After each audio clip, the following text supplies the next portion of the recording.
Stunting. Sebenarnya, apakah stunting itu? Menurut WHO, stunting adalah gangguan tumbuh kembang anak yang ditandai dengan tubuh pendek disebabkan kekurangan asupan gizi, terserang infeksi, maupun stimulasi yang tidak memadai. Sedangkan menurut UNICEF, stunting didefinisikan sebagai persentase anak-anak usia 0 sampai 59 bulan dengan tinggi badan di bawah -2, stunting berat dan sedang, dan -3, stunting kronis. Hal ini diukur dengan menggunakan standar pertumbuhan anak yang dikeluarkan oleh WHO. Kemudian, dampak apa saja yang mungkin ditimbulkan oleh stunting? Stunting berpotensi memperlambat perkembangan otak, dengan dampak jangka panjang berupa keterbelakangan mental, rendahnya kemampuan belajar, dan resiko serangan penyakit kronis seperti diabetes, hipertensi, hingga obesitas. Beberapa faktor yang meningkatkan resiko terjadinya stunting sebagai berikut. 1. Praktik pengasuhan yang kurang baik, termasuk kurangnya pengetahuan ibu mengenai kesehatan dan gizi sebelum dan pada masa kehamilan, serta setelah ibu melahirkan. 2. Masih belum optimalnya akses layanan kesehatan termasuk antenatal care, pelayanan kesehatan untuk ibu selama masa kehamilan, postnatal care, pelayanan kesehatan untuk ibu setelah bersalin. Ibu hamil harus rutin memeriksakan kehamilannya ke tenaga kesehatan agar bisa memantau perkembangan janinnya. Begitu pula ibu pasca melahirkan dengan rutin melakukan pemeriksaan pada masa nifas akan meningkatkan pemahaman ibu tentang perawatan bayi yang baik. 3. Masih kurangnya akses rumah tangga atau keluarga ke makanan bergizi. Hal ini dikarenakan harga makanan bergizi di Indonesia masih tergolong mahal.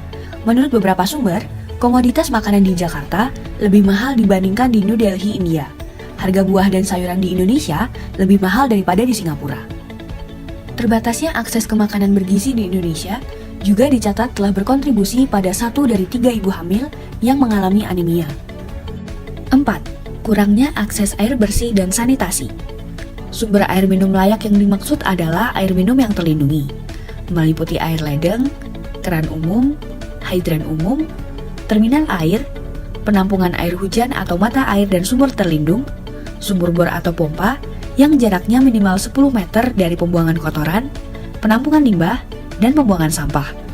Tidak termasuk air kemasan, air dari penjual keliling, air yang dijual melalui tangki, air sumur dan mata air tidak terlindung. 5. Sering menderita infeksi di awal kehidupan anak. Penyakit infeksi yang disebabkan oleh hygiene dan sanitasi yang buruk, misalnya diare dan cacingan, dapat mengganggu penyerapan nutrisi pada proses pencernaan. Beberapa penyakit infeksi yang diderita bayi dapat menyebabkan berat badan bayi turun. Jika kondisi ini terjadi dalam waktu yang cukup lama dan tidak disertai dengan pemberian asupan yang cukup untuk proses penyembuhan, maka dapat mengakibatkan stunting. Lalu, seperti apa ciri-ciri anak mengalami stunting? 1. Anak berbadan lebih pendek untuk anak seusianya. 2. Proporsi tubuh cenderung normal, tetapi anak tampak lebih muda atau kecil untuk usianya. 3. Berat badan rendah untuk anak seusianya. 4. Pertumbuhan tulang tertunda.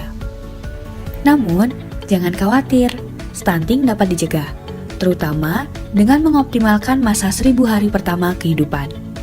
Stunting umumnya diakibatkan oleh kurangnya asupan nutrisi pada 1000 hari pertama anak.